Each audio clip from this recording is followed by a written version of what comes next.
Hello po sa inyo. Ako si Nelia. Taga rito ako sa isla ng Catanduanes. Sumulat ako para i-share yung kakaibang nangyari sa Lola Esmeralda ko. 19 years old pa lang ako nang mangyari ito.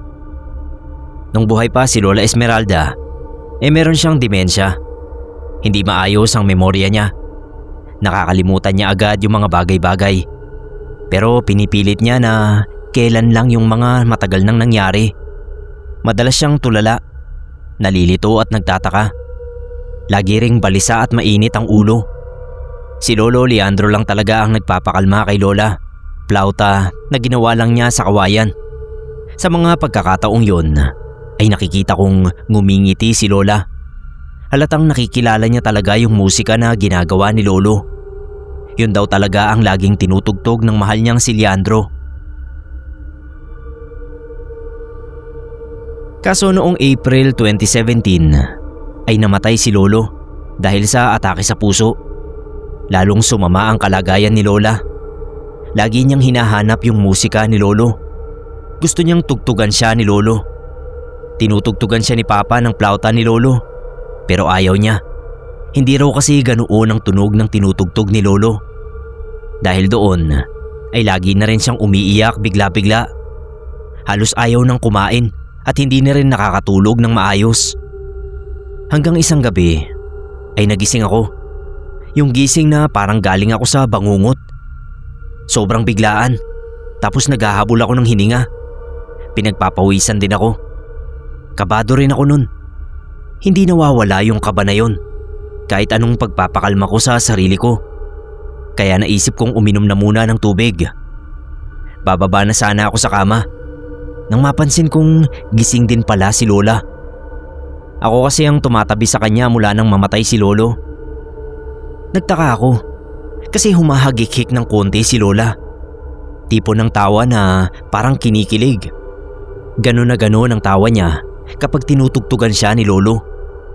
Tanong ko kung bakit siya ngumingiti. Sabi niya ay nandyan daw si Leandro. Naririnig niya raw ang plauta ni Leandro. Napakamot ako ng ulo. Nadagdagan din ng bahagya yung kaba ko. Wala naman kasing nagpapatugtog ng plauta noon ni Lolo. Nabahala ako. Baka kasi nahaluan na ng hallucination yung demensya ng lola ko. Hindi naman kasi siya nakakarinig o nakakakita ng guni-guni dati. Naputol yung pag-iisip ko nang sabihin ni Lola na samahan ko raw siya. Hanapin daw namin si Leandro. Umaakto pa nga siya na bababa ng kama. Lalabas daw siya para hanapin si Leandro. Hindi ko alam kung paano siya tatanggihan. Baka kasi sumama yung loob niya. Sabi ko na lang matulog na siya. Gusto kasi ni Lolo Leandro na maganda ang gising ni Lola. Magpahinga siya ng maayos para hanapin namin si Lolo pagsapit ng umaga. Lumungkot yung mukha ni Lola. Umiyak siya. Gusto na daw niyang puntahan si Leandro. Hanapin na raw namin si Leandro. Isip naman ako ng isip ng sasabihin para mapakalma si Lola. Pero nagpatuloy siya sa pag-iyak. Paulit-ulit niyang sinasabi na puntahan namin si Leandro. Hanggang sa sumapit na ang umaga.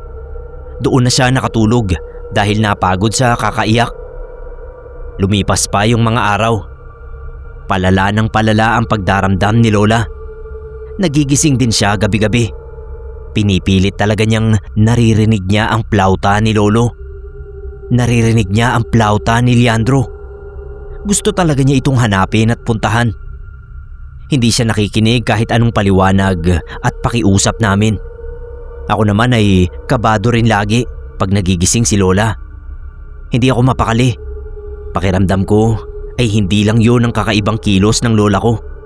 Para kasing meron pang kung ano na nagpapakilabot sa akin.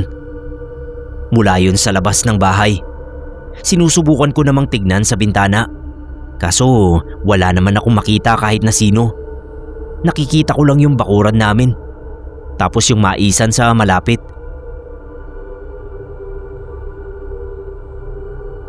Hanggang isang gabi ay nagulat ako. Nagising na naman uli kasi ako.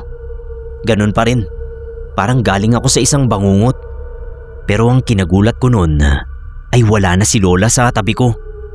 Hinanap ko si Lola. Wala siya sa buong bahay at bukas na yung pinto sa likod.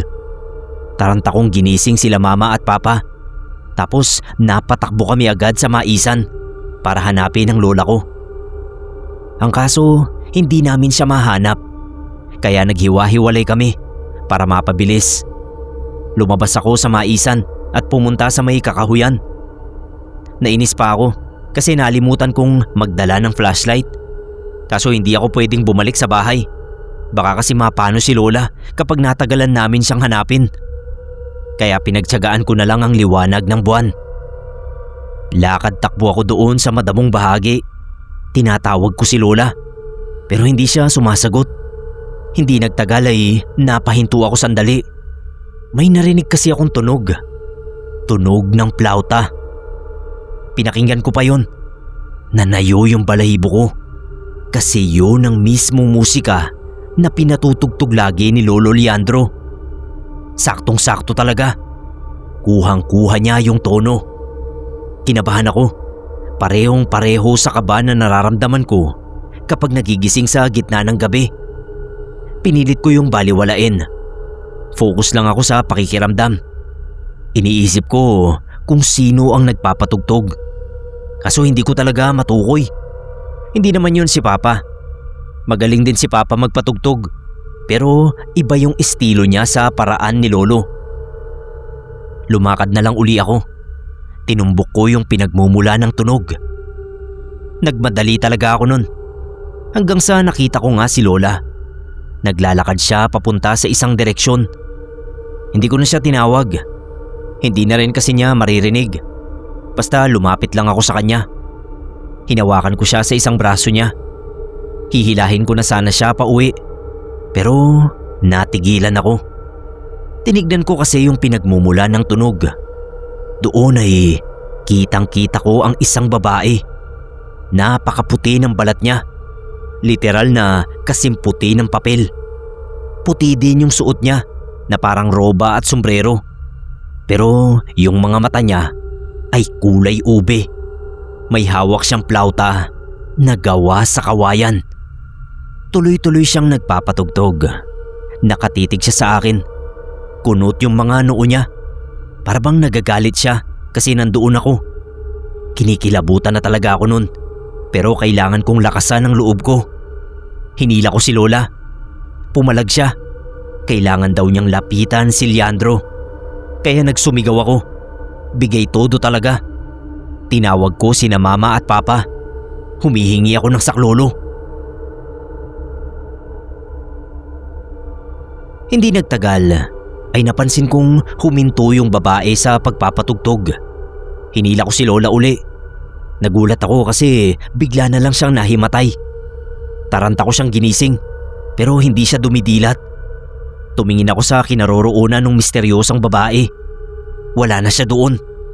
Hanggang sa dumating na sina Mama at Papa. Binuhat ni Papa si Lola pa uwi. Kinuwento ko sa kanila yung nangyari. Natakot sila para sa kapakanan ni Lola. Kaya nakapagpasya silang ipadala si Lola sa tiyahin ko sa Albay. Sabi kasi ni Papa, kung engkanto man yung babaeng nakita ko, kailangan ni Lola na tumawid ng dagat. Yun lang daw ang paraan para hindi siya makuha nun. Ramdam kong hindi gusto ni Lola na umalis. Pero para din naman sa kanya ang pasya ni Papa. Tinuloy pa rin namin. Yun nga lang pagdating sa Albay, lalong lumala ang kalagayan ni Lola. Mas madalas na siyang wala sa sarili at bigla-biglang umiiyak.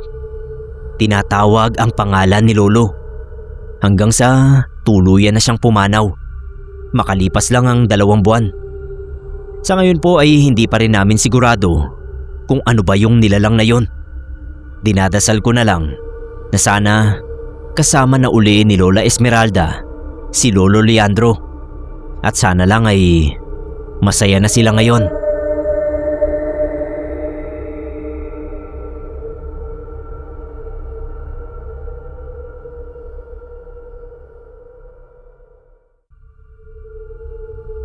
Kamusta po sa lahat? Ako po si Justin. Isang basurero dito sa Negros Occidental. Kasama po ako sa mga nangongolekta ng basura gamit ang truck. Wala naman akong problema sa trabaho. Sanay na po kasi ako. Sadyang may nangyari lang na kinagulat namin ng mga kasama ko. Si Kuya Val na kasama kong naghahakot ng mga basura, tapos si Mang Aryong na nagmamaneho ng truck. Pasado 4:00 nang mapadaan kami sa nakatambak na basura. Nandoon lang sa may bangketa. Hininto banda roon ni Mang Aryong yung truck, tapos agad kaming naghakot ni Kuya Val. Hindi naman ganun karami, pero merong mga sako at supot. Meron ding isang karton. Kasing laki yun ng kahon ng rice cooker. Sinilip ko yung karton bago iakyat sa truck. Baka kasi ano na ang laman nun. Nagulat ako sa nakita ko. Garapon na merong patay na butiki. Nakababad pa talaga yung butiki sa formalin. Hindi ko sigurado kung tuko ba yun o butiki o iba pang uri. Medyo iba na kasi yung itsura dahil sa pagkakababad sa kemikal. Basta kulay itim yun, tapos malaki. Kasing laki halos ng pusa.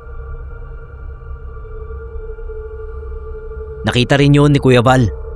Sabi niya iakyat ko na lang para ma-dispose namin ng maayos yung formalin. Sinarado ko yung kahon at inakyat ko na ngayon sa truck. Sa bandang gilid ko yun nilapag. Hindi ko hinalo sa ibang mga basura. Hindi kasi yun pwedeng basta na lang ilagay sa tambakan. Meron nga kasing kemikal. Nagpatuloy kami sa trabaho namin. Pahinto-hinto yung truck sa mga nadadaanan naming basura. Hanggang sa lumipas ang halos 1 oras. Napansin kong gumagalaw yung kahon ng butiki. Hindi lang basta galaw, dahil sa yanig ng truck. Talagang may gumagalaw sa loob nun. Tinuro ko yon kay Kuya Val. Nagtaka rin siya. Wala naman kasing pwedeng gumalaw sa loob nun. Patay na butiking nakagarapon lang yun kasi. Kinabahan kami. Sabi ko, huwag kaming lumapit. Pero iba yung tumatakbo sa isip ni Kuya Val.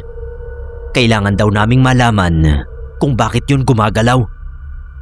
Lumapit siya sa kahon. Ako naman ay umatras ng konti palayo. May nakita akong piraso ng bakal na kasama sa mga basura. Kinuha ko yun. Pabalo sa kung anumang lumabas doon. Bubuksan na sana yun ni Kuya Val nang mapatigil siya. May nabasag kasi sa loob ng kahon. Tapos umagos mula doon yung madumi at napakabahong formalin. Napatakip ako ng ilong. Napakatapang kasi ng amoy ng kemikal. Kahit si Kuya Val ay napaatras din at nagtakip ng ilong. Nawala sandali ang pansin namin sa kahon. Napatingin lang kami doon nang biglang nasira yung kahon. Hindi yun bumukas. Talagang sinira mula sa loob. Mula sa nasirang kahon ay sumilip yung patay na butiki. Hindi ko mailarawan yung nakakatakot at nakakadiri niyang itsura. Agnas na kasi yung laman niya. Wala na nga yung isang mata. Pagkatapos ay bigla na lang siyang lumundag papunta kay Kuya Val. Napasigaw si Kuya Val at natumba. Tumama yung batok niya sa may gilid ng truck. Napatihaya siya. Nakapatong sa kanya yung butiki. Kinakagat siya sa may braso. Nanginginig ako sa takot. Hindi ko alam ang gagawin ko. Nagsumigaw si Kuya Val. Doon na ako natauhan. Kahit takot na takot ako, ay lumapit ako. Hinampas ko yung butiki. Ingat na ingat ako para hindi matamaan yung kasama ko. Buti na lang nabitawan ng bunganga niya yung braso ni Kuya Val. Tumilapon din siya sa isang tabi. Noon din ay pinahinto ni Mang Aryong yung truck. Nagtanong siya kung anong nangyari. Kasabay noon ay lumundag palabas ng truck yung butiki. Nagulat si Mang Aryong kasi nakita pa niya yung nilalang na yun. Tumakbo yun patawid sa kalsada bago lumusot sa isang eskinita. Mabilis naming inalalayan si Kuya Val. Dinala namin siya sa albularyo na kilala ni Mang Aryong. Sigurado raw kasing hindi ordinaryong nilalang yun. Delikado si Kuya Val kung may kakaibang kamandag yung kagat nun. Nagkasakit si Kuya Val nung mga panahon na yon. Nilagnat siya tapos nagdeliryo. Mabuti na lang umayos din naman siya makalipas ang ilang araw. Hindi na rin namin nakita uli yung butiki. Butiki na hindi namin masabi kung patay ba talaga o buhay.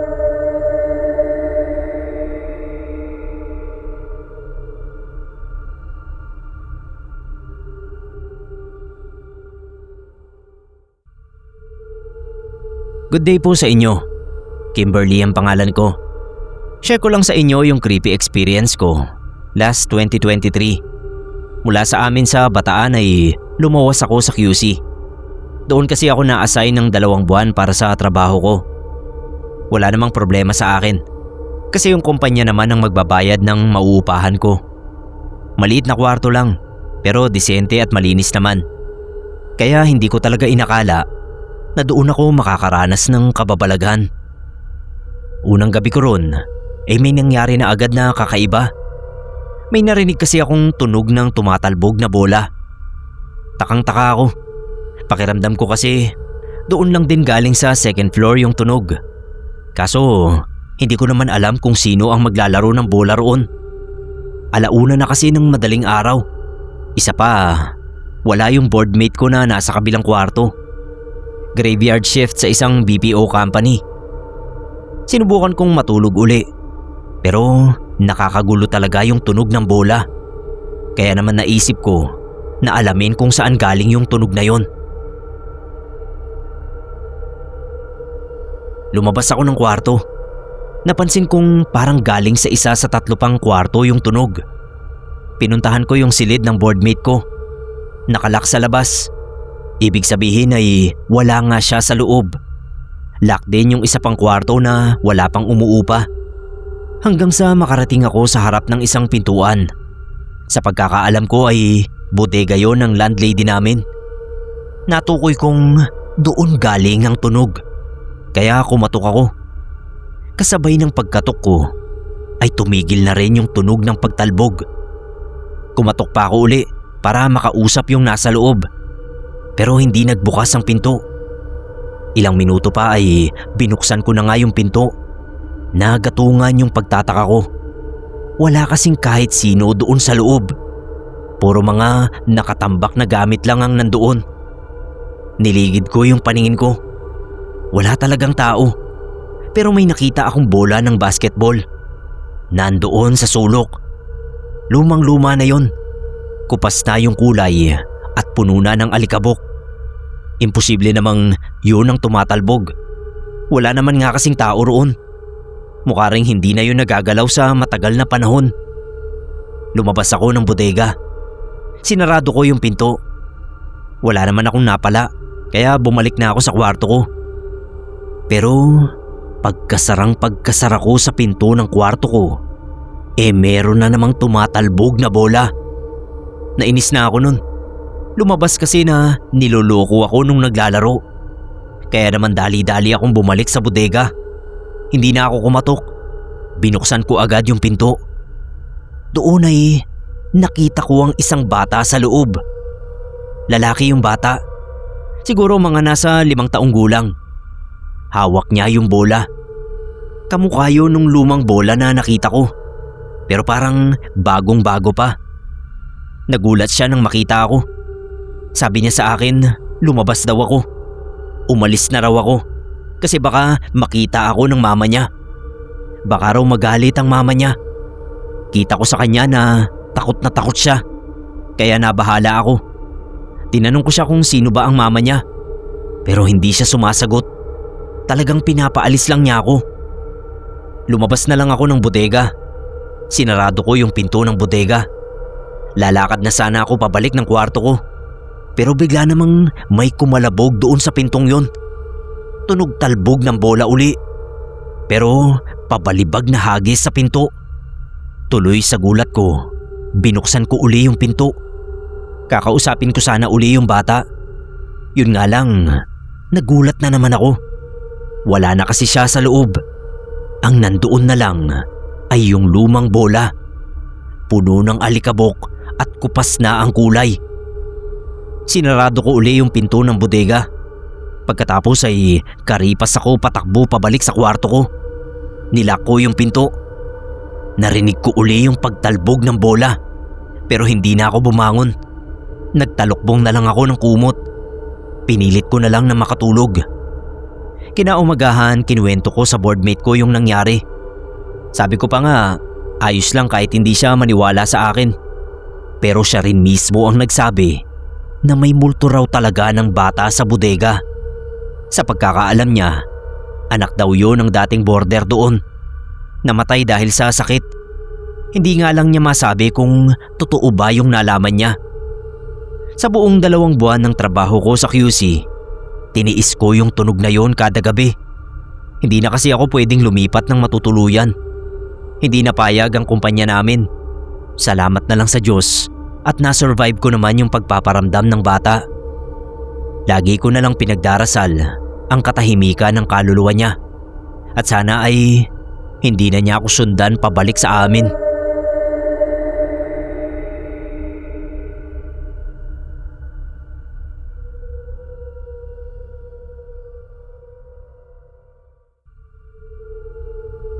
Hi po sa inyo. Ako po si Arvin ng Dumaguete. Kwento ko lang sa inyo yung nakakatakot kong experience noong 22 years old pa lang ako. Year 2011. Nakabili ng bahay si Papa. Siyempre nilinis muna namin bago lipatan. Kami dapat ng kapatid ko yung naglilinis nun. Kaso sa ikalawang araw ng paglilinis ay nilagnat siya. Kaya ako na lang muna yung pumunta ron. Ayos lang naman sa akin. Kasi halos tapos naman nang linisin yung bahay. Konti na lang din yung mga gamit na kailangang ilabas. Ipapahakot na lang namin yon. Pagdating ko doon sa bahay, ay tinignan ko muna yung mga kwarto. Sa isang bedroom ay may nakita akong mini cabinet. Sa harap nun ay merong karton ng TV. Malaki yun. Lagpas tuhod ko. Saradong sarado din. Talagang selyado ng packaging tape yung mga bukasan. Hindi ko masilip yung loob. Naisip kong ibaba at dalhin sa labas. Doon ko na lang bubuksan. Pero nagtaka ako. Napakabigat kasi. Hindi ko mabuhat ng mag-isa. Kaya tinulak ko na lang yon palabas ng kwarto. Doon na muna yon habang nililinis ko yung bedroom na yon. Nung mailabas ko na sa pinto ng kwarto, ay sinimulan ko na yung trabaho ko. Nilinis ko yung kisame at mga dingding. Dito na nagsimula yung kababalaghan. May narinig akong iyak ng isang babae. Mahina lang yung naririnig ko. Mukhang hindi kasi nararating ng boses niya yung tenga ko. Naisip kong baka galing sa labas. Sumilip ako sa bintana, pero wala namang tao sa bakuran. Pinakinggan ko pa yun ng maigi. Makalipas ang ilang sandali, ay nagsimula na siyang humingi ng tulong. Pinagpapawisan na ako ng malamig. Hanggang sa natukoy kong doon galing yung iyak sa labas ng pinto ng kwarto. Lumapit ako doon. Lalo akong kinilabutan ng masiguradong sa loob ng karton galing yung iyak. Tuloy-tuloy. Impit na iyak. Tapos humihingi ng saklolo. Pakiramdam ko noon ay lumundag na yung puso ko papuntang lalamunan. Natatakot akong baka kung ano na pala yung laman ng karton. Yun nga lang, hindi ko naman pwedeng isantabi na lang yun. Kaya ang ginawa ko, kumuha ako ng gunting. Binuksan ko yung kahon. Dahan-dahan, kasi baka may tao sa loob. Sinasabi ko pa sa kanya noon, huwag siyang mag-alala. Ilalabas ko siya. Nang mabuksan ko na, ay naghalo yung pagtataka at takot ko. Wala kasing laman yung kahon, maliban sa isang lumang duster. Kulay dilaw yun, tapos halatang kupas na. May konting punit-punit na nga, gawa ng kalumaan. Hindi ko tuloy malaman kung ba't naging mabigat yun. Nilapag ko yung gunting sa ibabaw ng mini cabinet. Nakiramdam ako. Hindi ko na marinig yung iyak, pero kabado pa rin ako. Bumaba ako ng hagdan, tapos lumabas ako ng bahay. Doon sinarado ko yung main door, tapos umupo ako sa may bakuran. Inisip ko kung ano kaya yung gagawin ko. Natatakot na kasi akong bumalik sa loob. Naputol ang pag-iisip ko nung may marinig akong mga yabag. Mula yun sa loob ng bahay. Napalingon ako sa pinto.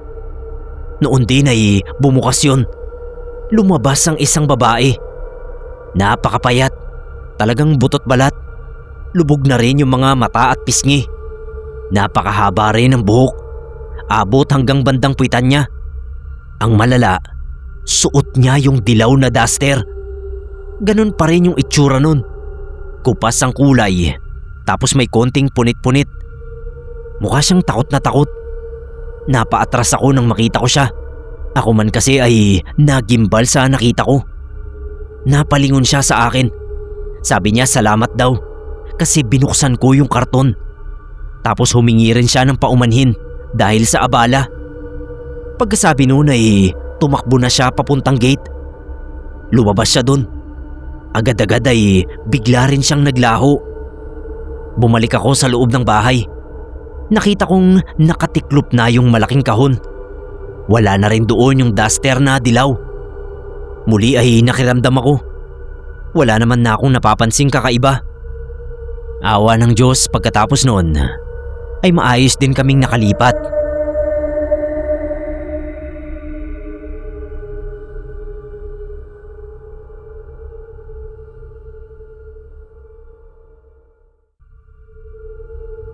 Magandang araw po sa inyo. Ako po si Jake ng Las Piñas. Sumulat po ako para ibahagi yung naranasan ko noong 2008. 15 anyos ako nun. Uso pa yung mga DVD. Negosyo yun ng mga magulang ko. Nagbebenta sila ng mga DVD sa bangketa. Minsan binibili nila yon sa mga supplier. Minsan naman hinahatid sa bahay namin yung package. Isang gabi ay may naghatid ng package sa bahay. Sinalubong ko siya sa may gate namin. Isang middle-aged na lalaki yung naghatid. Medyo kinakabahan ako sa titig niya. Matalim kasi siyang tumitig. Ako yung nag-receive ng package kasi wala sila mama. Bayad naman na daw yun kaya wala nang problema. Umalis ka agad yung lalaki tsaka pinasok ko sa sala yung karton. Karton yun na pang grocery pero hindi masyadong malaki. Hanggang sa gitna lang ng binti ko yung taas.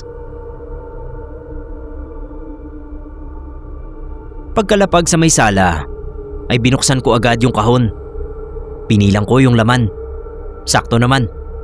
Pero may sumobrang isa. Kakaibang DVD yon. Itim lang yung plastic na case niya. Walang kahit anong nakasulat o nakadikit sa papel. Yung nag-iisang disc naman sa loob ay wala ring anumang disenyo. Naisip kong panoorin at i-check. Kaso may tatapusin akong assignment. Binalik ko na lang muna sa kahon. Tapos sinarado ko yung karton. Bumalik na ako sa kwarto ko. Pinagtuunan ko ng pansin yung ginagawa ko. Hindi ko alam kung ilang minuto na akong gumagawa ng assignment nang may marinig ako.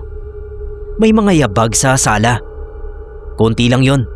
Parang konting lakad lang. Nagtaka ako kasi wala pa naman sila mama at papa. Tutunog naman dapat yung gate kung darating sila. Kaya naisip kong tignan. Lumabas ako ng kwarto. Pagdating ko sa sala ay nanuyo yung lalamunan ko. Wala kasing kahit sino ron. Nakaplay na rin yung TV at DVD player. Bukas na yung kahon. Tapos yung itim na DVD case ay nakapatong sa DVD player.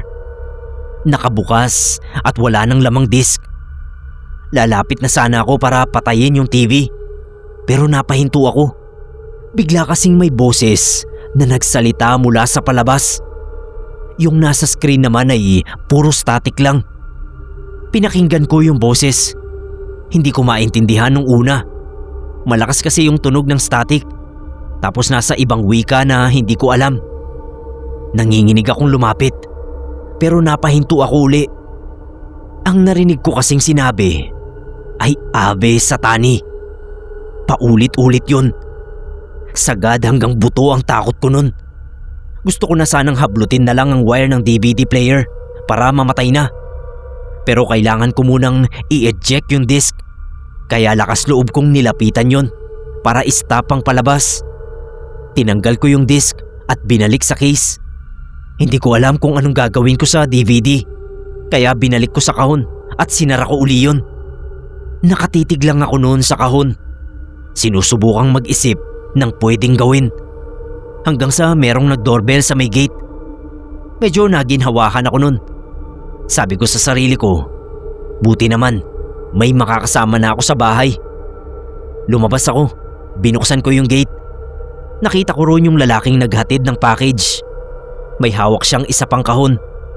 Sabi niya pasensya na raw, maling kahon yung naibigay niya sa akin. Hindi na ako nakinig sa paliwanag niya. Basta mabilis na akong tumakbo papasok. Kinuha ko yung kahon, tapos lumabas uli ako. Binigay ko sa kanya. Kinuha ko naman yung isa pang kahon. Hindi pa man nakakaalis yung lalaki, ay dumating na sila mama. Binati nila yung naghatid, tapos pinasok ko na yung kahon. Hindi ko na hinawakan yun. Sina mama na lang ang nag-check ng laman. Nag-focus na lang ako sa ginagawa ko. Kung ano-anong kakaiba ang nangyari pagkatapos nun. Ilang gabi akong binabangungot. Paulit-ulit kong naririnig yung mga katagang ave sa tani. Tumigil lang yung mga bangungot ko nung ilang ulit na akong nagsimba at humingi ng gabay sa Panginoon.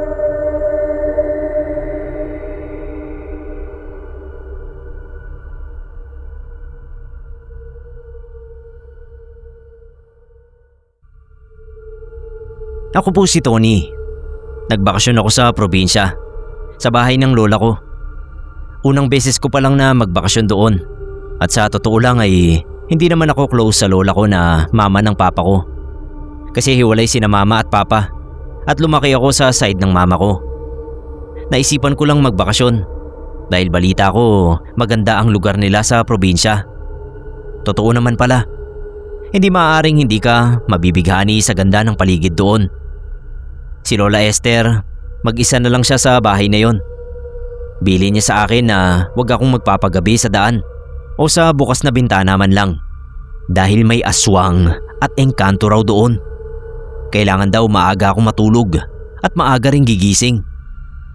Tinawanan ko lang ang sinabi niya. Hindi naman ako sanay matulog ng maaga. Si Lola Esther ang maagang nakatulog. 7 PM pa lang sarado na yung kwarto niya. Ako naman nakatambay sa balkonahe doon sa pangalawang palapag ng bahay.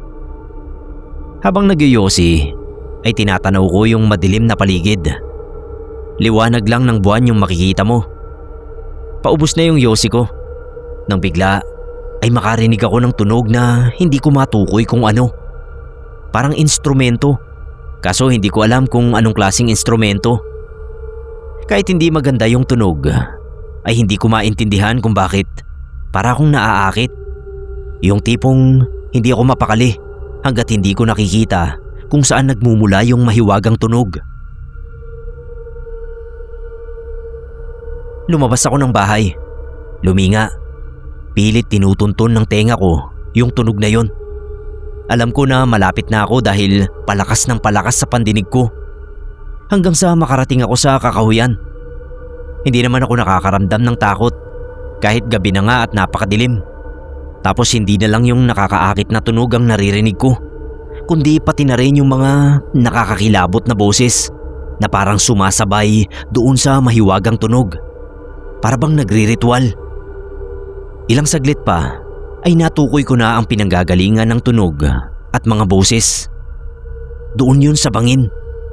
Dahan-dahan lang ang mga hakbang ko. Hindi ko maiwasang kabahan sa posibleng makita ko roon. Gusto ko na ngang umatras at tumakbo palayo. Pero may kakaiba talagang nangyayari sa akin na ayaw kong tumigil sa pagtuntun sa tunog hanggat hindi ko natutukoy ang eksaktong pinanggagalingan. Pagsilip ko sa bangin, bumungad sa akin yung mga nakatingalang nilalang.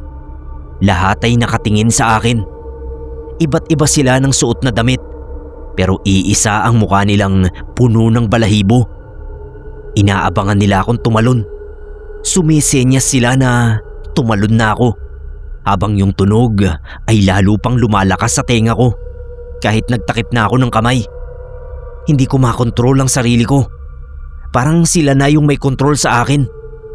Pilit kong inaatras ang hakbang ko. Pero parang may kung anong hangin na humihila sa akin mula sa bangin. Takot na ako nun, lalo at pati yung boses ko ay hindi ko magamit. Gusto kong sumigaw, kaso walang lumalabas sa bibig ko. Nung tignan ko uli sila, Akala mo sabik na sabik sila sa pagkahulog ko. Nagkakagulo sila, hindi magkamayaw. Sumasabay ang ingay nila sa nakakakilabot na tunog. Nagdasal ako sa isip. Kasunod nun ay naramdaman ko na may lubid na bumalot sa akin at hinila ako palayo. Nung medyo mapalayo ako sa bangin, ay biglang nawala yung tunog na naririnig ko, pati yung pagkakagulo ng mga nilalang sa baba. Nilingon ako ng isang matandang lalaki. Sabi niya albularyo daw siya. Sinasabi na nga raw ba niya at may gusto na namang biktimahin yung mga engkanto. Ang mga engkantong yun daw ay sama-samang nagre-ritual at gumagamit ng nakakaakit na tunog para akitin ang natipuhan nilang biktimahin. Kung nahuli raw siya ng dating at nahulog ako sa bangin, hindi na raw ako makakabalik dahil magiging pagkain na ako ng mga kakaibang engkanto na yun na para na ding mga aswang na kumakain ng laman ng tao. Ginagawa raw nila ang ritual isang beses sa loob ng isang taon sa magkakaibang petsa at magkakaiba ring bahagi ng gubat para hindi sila madaling matuntun ng mga kalaban gaya raw nilang mga albularyo. Pero nakita na pala niya ako at nasundan, kaya niya ako nailigtas. Sinabuyan niya ng maraming asin ang bangin kahit wala na akong nakikita doon. Nung makauwi ako sa bahay ng lola ko ay nilihim ko sa kanya ang nangyari. Baka kasi bigla niya akong pauwiin sa Maynila kahit na ayoko pa. Maaga na lang din akong natutulog at hindi ko na pinagtatawanan ang mga bilin niya.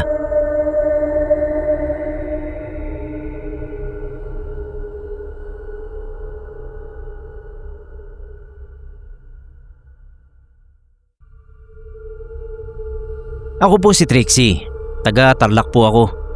Magkukwento lang sana ako tungkol sa naging karanasan ko sa bahay ng demonyo kong tiyahin. Tawagin na lang natin siyang Tia Pina. Bunsong kapatid po siya ng nanay ko. 2018 nang nangyari ito. 17 years old ako nun. Biglang dumating sa baryo namin si tita. Ito po ay matapos niyang mawala ng maraming taon. Sa pagkakatanda ko, lumayas siya kasi sawa na raw siya sa buhay nila sa bukid. Gusto niyang yumaman. Ilang taon siyang hinanap nila mama. Ang kaso mahirap nga namang mahanap ang taong ayaw magpahanap, kaya hindi talaga siya natagpuan. Nung bigla naman siyang sumulpot ay saktong nakaratay si mama dahil sa breast cancer. Inalok ako ni Tia Pina na magtrabaho bilang kasambahay sa kanya. Doon daw sa bahay niya sa Pampanga. Ayaw ni mama kasi masama ang kutob niya kay Tia Pina.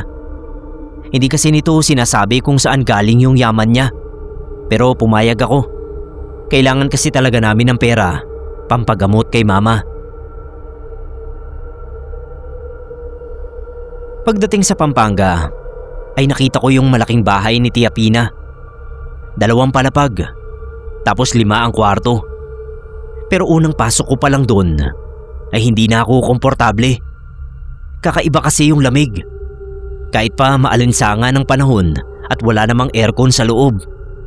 Pakiramdam ko ay laging nananayo yung mga balahibo ko. Lalo na kapag naglilinis ako ng kwarto ni Tia Pina. Kumakabog bigla yung dibdib ko kapag nililinis ko yung tokador niya. Meron kasing itim na jewelry box doon. Gawa sa bakal at napakakintab. Tapos may mga isang dangkal ang lapad. Hindi ko alam kung anong meron doon. Pero napakasama ng kutob ko sa kahon na yon. Pero dahil nga matindi ang pangangailangan namin, tiniis ko yung masamang pakiramdam. Tiniis ko rin ang kung ano-anong insulto na sinasabi sa akin ng tiyahin ko. Kahit ang mga magulang ko at kapatid ko ay iniinsulto niya rin. Lagi rin siyang ngumingisi ng nakakaloko kapag nang iinsulto. Kinikilabutan ako kapag ganun siya. Nararamdaman ko kasing dumadampi-dampi sa balat ko yung malamig na hangin sa loob. Pakiramdam ko ay pinagtatawanan din ako kahit ng mismong bahay. Tapos nanginginig ako at bahagyang dumidilim ang paningin ko. Hanggang sa nag-text bigla si Papa. Lumulubha ang kalagayan ng mama ko.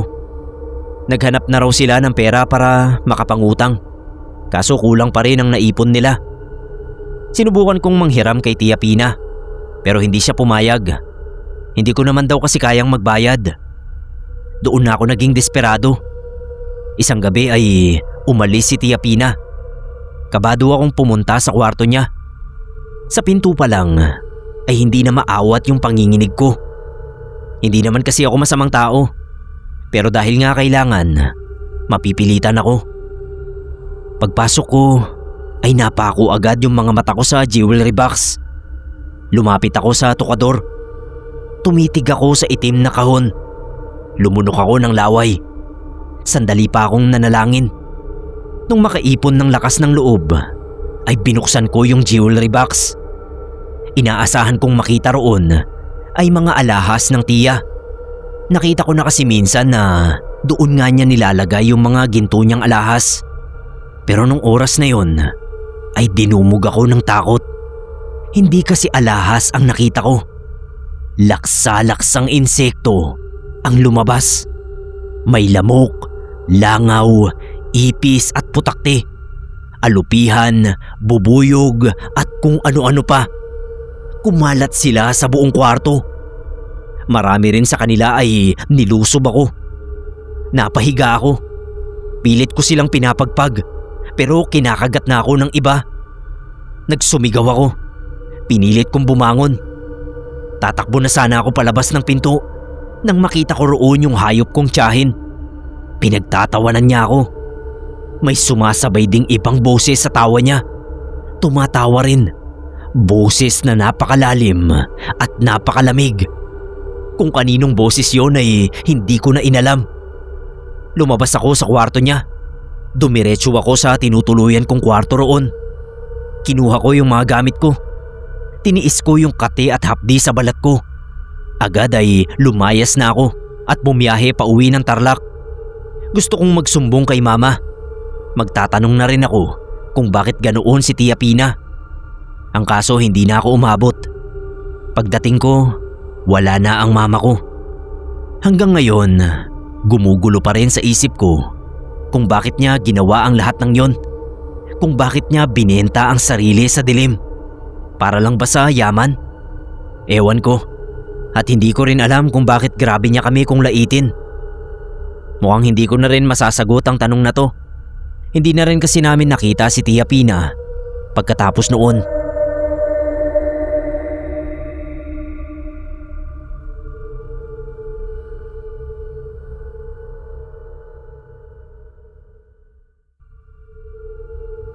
Itago niyo po ako sa pangalang Emerson. Mahigit 40 na po sa ngayon.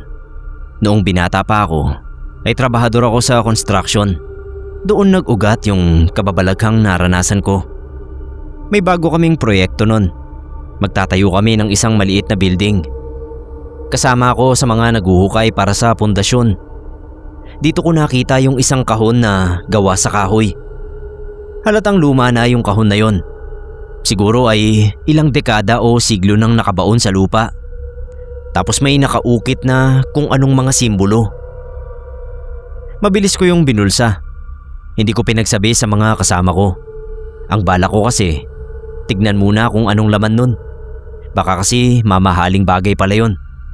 Kung sakali malaking tulong yun para sa amin ng tatay ko. Kami na lang kasi ang magkasama sa buhay nun. Ang kaso hindi ako nagkaroon ng tiyempo na matignan yon habang nasa construction site. Tsaka ako na lang nabuksan nung maglakad na ako pa uwi. Napakamot ako sa batok. Ngipin lang kasi yung laman ng kahon. Sinuri ko yon. Hinawak-hawakan ko. Ngipin talaga. Hindi simpleng inukit lang na bato. Hindi ko alam nung una kung ngipin ba yon ng kung anong hayop. Mukha kasi siyang pangil. Matalim ang hugis. Kasing laki ng dulo ng daliri pero mahaba ng konti. Sinubukan kong mag-isip kung anong gagawin ko dun. Kaso walang mapiga yung utak ko. Kaya sinarado ko na lang yung kahon at binulsa uli. Tapos nagpatuloy na ako sa paglalakad. Diretso na sana ako sa sakayan nang may mapansin akong isang babae. Siguro ay nasa 30 o 40 anyos. Medyo matangkad. Maiksi at kulot ang buhok. Nakatitig sa akin. Kumaway siya habang nakatitig pa rin. Seryoso lang yung mukha niya. Doon ako biglang kinabahan. Hindi ko alam noon kung bakit ako nanlamig bigla. Basta naramdaman ko na lang na kailangan kong layuan ang babaeng yun. Kaya mabilis akong tumakbo. Hindi na talaga ako lumingon. Tuloy-tuloy yung takbo ko hanggang sa sakayan ng tricycle. Agad akong sumakay doon sa isang bakante. Sinabi ko yung lokasyon ng bahay namin. Pinaandar naman agad ng driver yung tricycle. Doon na ako lumingon sa pinanggalingan kong kalye. Nagulat ako. Nakatayo kasi roon sa may kanto yung babae. Nakatitig pa rin sa akin. Tapos mukhang galit na. Napalunok ako. Sinabihan ko yung driver na bilisan ng konti kasi may emergency. Ginawa naman niya. Nakalayo kami kaagad. Ang problema, hindi pa rin ako kumakalma. Kabadong-kabado pa rin talaga ako. Pakiramdam ko, nakasunod lang sa akin yung babae. Hindi nga nagtagal ay nakita ko uli siya. Naunahan niya yung tricycle. Nakatayo siya sa may bangketa. Nakatitig pa rin sa akin. Doon na ako tuluyang kinilabutan. Kinakalampag ko yung isip ko. Pinipilit kong isipin kung anong nilalang yun. Pero hindi ko talaga masabi. Hanggang sa nakarating na yung tricycle sa may labasan ng barangay namin. Hindi na siya makakapasok sa looban kasi malubak na yung daan. Kaya madali na akong nagbayad. Tapos kaagad na akong tumakbo. Gusto ko na lang makauwi na. Nananalangin na sana hindi ako maabutan ng babae. Ang kaso nangyari yung kinatatakutan ko. Hinarang niya yung daraanan ko. Napahinto ako ng ilang metro mula sa kanya.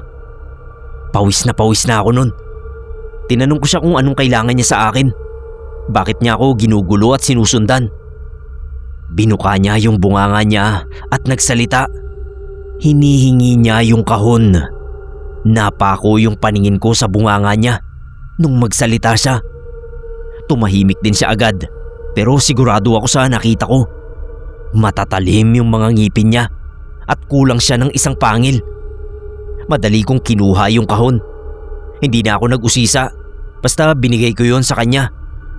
Nagpasalamat siya sa akin, tapos lumakad na palayo. Hindi ko na rin siya nakita ulit simula noon. Pinilit ko na lang na huwag masyadong isipin ang nangyari. Ilan sa mga kasama ko sa trabaho ang nagsabi na baka raw aswang yung babae at malamang ay pagmamay-ari niya yung ngipin na nandoon sa kahon.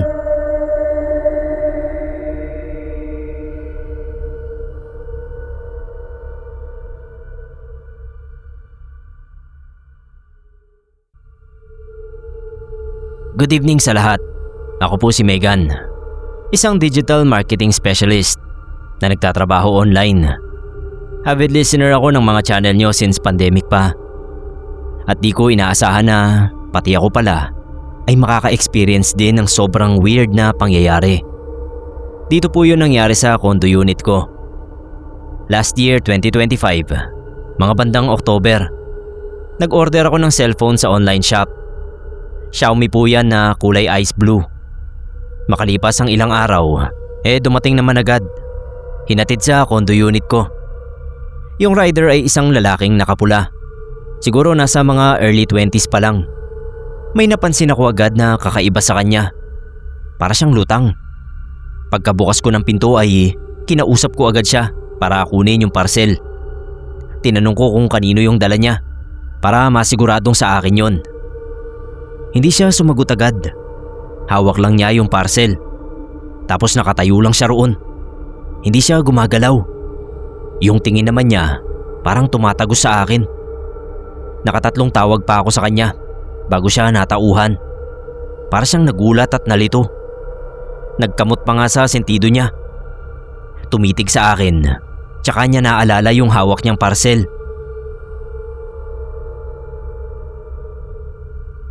Tinanong niya yung pangalan ko. Kinumpirma ko naman yun. Tapos inabot na niya sa akin yung dala niya. Pagkatapos noon ay umalis na siya. Ako naman ay pumasok na. Hindi ko na lang masyado inisip yung kakaibang rider. Doon ako sa couch ng sala. Pinunit ko yung bubble wrap, binuksan ko yung kahon at kinuha yung phone. Kinalikot ko agad yung device. Yung kahon naman ay nilapag ko lang sa couch. Nakakailang minuto pa lang ako sa pagsisetup, may nag-doorbell. Nagtaka ako. Wala na kasi akong inaasahan na dumating nung hapong yon. Nilapag ko yung phone sa tabi ng kahon. Pagkatapos ay pumunta ako sa pinto. Nagulat ako pagbukas ko nun. Yung parehong nakapulang rider, nandoon uli. May hawak siyang parcel. Halos pareho doon sa binigay niya sa akin. Nakatunganga pa rin siya. Hindi sumasagot at gumagalaw kapag kinakausap. Isasara ko na sana yung pinto nang gumalaw siya. Tinanong niya uli kung anong pangalan ko. Di tumango naman ako. Pero sinabi ko na galing na nga siya doon kanina. Naihatid na niya yung parcel ko. Nagtaka siya kung paano raw mangyayari yun. Kakarating lang daw niya kasi sa kondominium. Pinilit niya sa akin na para sa akin nga raw yung dala niya. Pinakita niya yung transaction number. Tugma nga yun sa akin. Tinanggap ko na lang para matapos na. Sa isip ko noon, itatago ko lang muna para maisoli ko kung babalikan.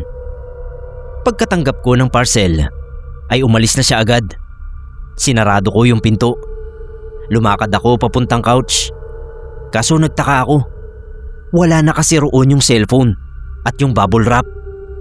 Naiwan na lang ay yung kahon. Nilapag ko yung parcel sa lamisita. Tinignan ko yung sahig sa bandang couch. Baka kasi nahulog lang. Pero wala talaga dun. Ang nabuksang kahon lang talaga ang naiwan. Tinignan ko yung parcel sa lamisita. Pinunit ko yung bubble wrap. Binuksan ko yung kahon. Parehong cellphone din yung laman. Xiaomi na ice blue. Tinitigan ko lang muna yung phone sa loob nang hindi kinukuha sa kahon. Nanlamig na kasi ako noon dahil sa kaba. Hindi nga nagtagal ay may nag-doorbell na naman. Sinarado ko uli yung kahon. Nasa loob pa yung phone. Hawak yun ay binuksan ko yung pinto. Hindi ko alam kung saan ko ilalagay yung kilabot ko. Parehong rider pa rin kasi. Pero hindi na siya nakatunganga lang. Normal na siya. Normal na yung kilos niya. Tinanong niya agad ang pangalan ko at inabot yung parehong parcel. Tumango lang ako. Kinuha ko agad yun. Tapos pumasok na ako. Sinarado ko yung pinto. Hindi ko na siya hinintay na makaalis. Hawak ko noon ay yung parcel na hindi pa nabubuksan at yung kahon ng ikalawang dumating. Tumingin ako sa may couch. Wala na rin yung bubble wrap ng ikalawang parcel. Binuksan ko yung kahon. Gulat na gulat ako kasi wala ng phone sa loob. Siguradong sigurado naman akong hindi ko kinuha yung phone. Binuksan ko yung ikatlong parcel. Pareho pa rin na cellphone ng laman. Parehong phone sa mga nauna. Hindi ko ulit kinuha sa kahon. Naghintay muna ako. Pero nung pagkakataong yun, ay wala nang nag-doorbell. Hindi na dumating uli yung rider. Doon ko na pinakalma ang sarili ko. Kinuha ko na yung phone. Hindi na naulit ang mga pangyayaring yon. Isa yon sa mga experience ko na talagang hindi ko makakalimutan. Hanggang ngayon napapaisip pa rin ako kung ano ba talaga ang nangyari nung araw na yon.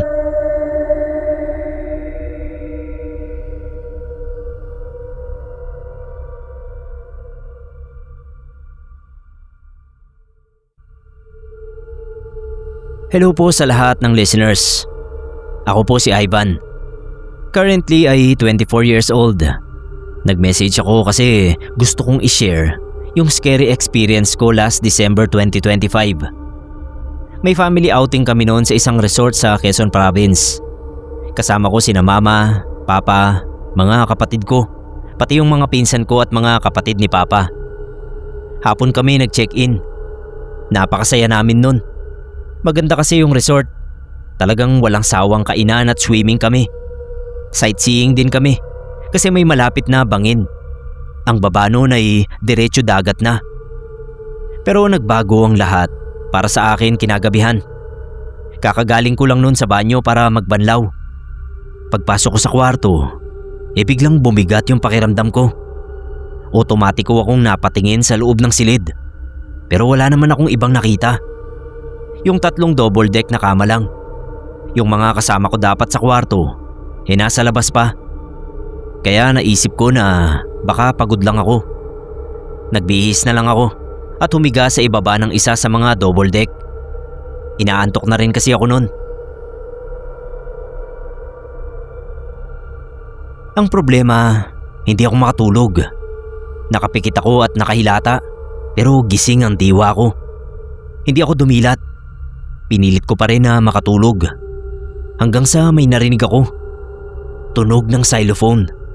Yun bang instrumento na ginagamit sa mga rondalya o parada sa mga eskwela? Napakatinis ng tunog. Tapos isang bagting lang. Akala ko nga nung una, guni-guni ko lang yon. Pero naulit pa. Magkakasunod at magkakaiba ang tono. Pero paisa-isa lang palagi. Malayo yung agwat kada bagting. Babangon sana ako noon para alamin kung saan nanggagaling yung tunog. Kaso hindi ako makadilat man lang. Hindi ko rin maikilos ang katawan ko.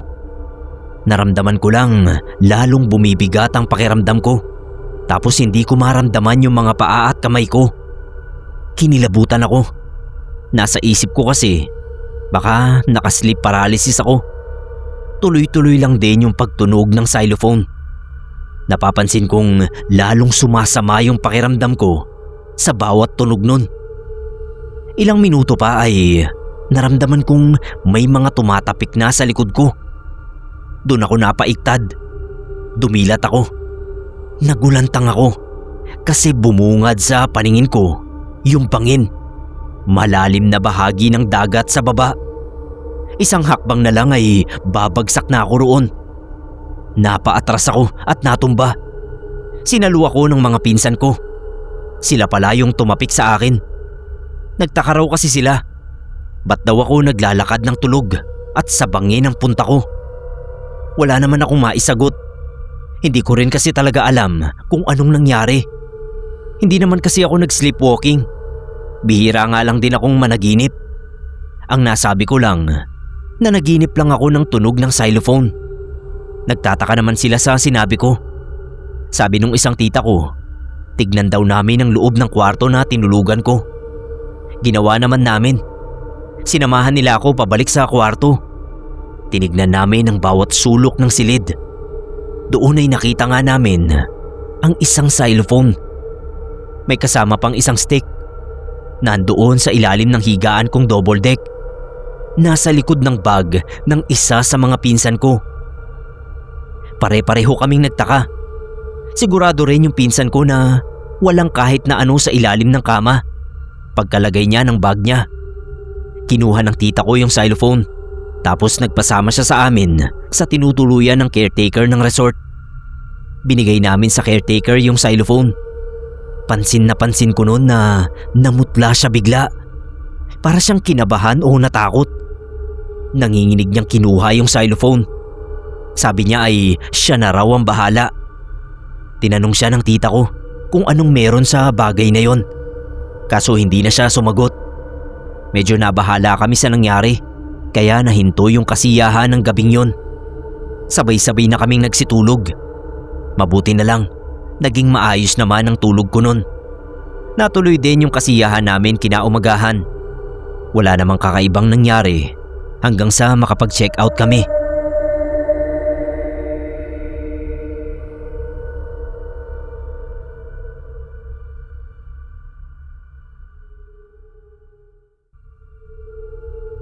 Kamusta po? Ako si Clarence. Ang ikukwento ko sa inyo ay tungkol sa naranasan ko nang iburo lang isang tsuhin ko. Dito lang din yon sa may amin sa Zamboanga. Meron kasing nangyaring kakaiba nung ikalawang gabi ng lamay. Nasaksihan namin ang nakababatang pinsan ko. Tawagin na lang natin siyang Jean. Anak siya ni Tito.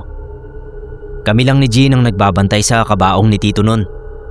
Pagod kasi yung mga magulang ko at ang mama ni Jean. Marami kasi silang inasikaso. Yung natirang balance sa pagpapaospital ng Tito. Tapos yung mga kailangan para sa mga natitirang araw ng burol niya. Pati yung sa pagpapalibing na rin. Sa mga unang oras ay ayos naman. Tahimik ang paligid. Tulog nga kasi yung mga tao sa bahay. Tahimik din sa labas kasi medyo magkakalayo yung mga kapitbahay. Kwentuhan lang kami ng pinsan ko noon. Nabanggit pa niya na siguraduhin ko raw na maayos ang mga pangontra sa mga bintana at pinto. Baka raw kasi kunin ng balbal ang bangkay ni Tito. Tumayo naman ako at tinignan ng mga pangontra. Kumpleto naman. May bawang, asin at benditadong palaspas. Hanggang sa sumapit ang alauna ng madaling araw. Antok na ako talaga nun kaya hindi ko agad napansin. Pero sinabihan ako ni Jean na may kumakaluskus daw sa kisame. Nabanlawan yung antok ko. Nakinig ako. Totoo nga, meron ngang kaluskos sa kisame. Kinabahan ako kasi malalakas na kaluskos yun sa kahoy. Siguradong hindi lang yun gawa ng daga o pusa. Tapos doon yun banda sa mismong ibabaw ng kabaong. Kahit natatakot ay kumilos ako. Kumuha ako ng itak sa kusina. Tsaka ako lumabas ng bahay. Sabi ko kay Jean, sisilipin ko yung gilid ng kisame. Titignan ko kung anong meron sa pagitan ng kahoy at yero. Pinag-ingat pa niya ako. Hindi raw kasi talaga maganda ang kutob niya. Paglabas ko ay dinig ko pa rin yung kaluskos. Kumuha ako ng monoblock na upuan. Pumatong ako ron. Huminga muna ako ng malalim para ihanda ang sarili ko. Pero nung sisilip na sana ako, napansin kong tumahimik na yung kaluskos. Natakot ako lalo. Baka kasi napansin na pala ako ng kung sino man na nandoon. Kaya bumuelo muna ako sandali. Nakinig muna ako ng ilang minuto. Nung tahimik na talaga, ay doon na ako sumilip. Nabitawan ko yung hawak kong itak. Nalaglag yun sa lupa. Pakiramdam ko nun ay hihimatayin ako sa nakita ko. Napakalaki at itim na sawa. Kasing taba ng hita ng tao. Hindi ko na nalaman kung gaano siya kahaba kasi paloob sa may kisame yung katawan niya. Ang napansin ko lang, kakaiba yung mga mata niya. Kulay pula at mukhang hindi mga mata ng ahas. Para bang mata ng tao. Tumitig yun sa mga mata ko. Pakiramdam ko ay hindi ako makahinga dahil sa hilakbot. Nanginig talaga ako hanggang buto. Taranta akong bumaba. Bumalik ako sa loob ng bahay. Sinabi ko kay Jean ang nakita ko. Sabi ko hindi ligtas kung basta ko lang yun tatagain. Sigurado kasing hindi ordinaryong ahas yun. Muling may kumaluskos sa kisame. Doon pa rin sa tapat ng kabaong ni Tito. Kinabahan ako lalo. Si Jean naman ay napaantanda. Tapos umalis siya. Kumuha ng garapon ng asin si Jean sa kusina nila. Binigay niya yon sa akin. Takot pa rin ako noon pero kailangan kong lakasan ang loob ko. Bumalik ako doon sa pinatungan kong upuan. Sumilip ako uli sa kisame. Hindi ko na makita yung ahas. Pero napapansin kong may gumagalaw malayo sa kinasisilipan ko. Hindi ko na siya makita ng maayos kasi nga madilim. Pero pinili ko pa rin siyang sabuyan. Nagulat ako kasi sigaw ng tao ang narinig ko. Tunog na sasaktan. Pagkatapos noon ay may kumalabog sa kisame. Palayo mula sa kinaroroonan ko. Mabilis akong bumaba. Takbo ako papunta sa kabilang dako ng bakuran. Doon ay meron akong nakitang isang tao na tumatakbo. Hindi ko na nakita ng malinaw pero napakabaho niya. Amoy bulok na karne talaga. Pagbalik ko sa loob ay gising na sila nanay. Sinabi ko sa kanila ang nangyari. Sabi ng tatay ko, pati ang kisame ay lagyan na rin namin ng pangontra. Epektibo naman yun kasi hindi na uli ng gambala yung aswang na yun sa burol ng tito ko.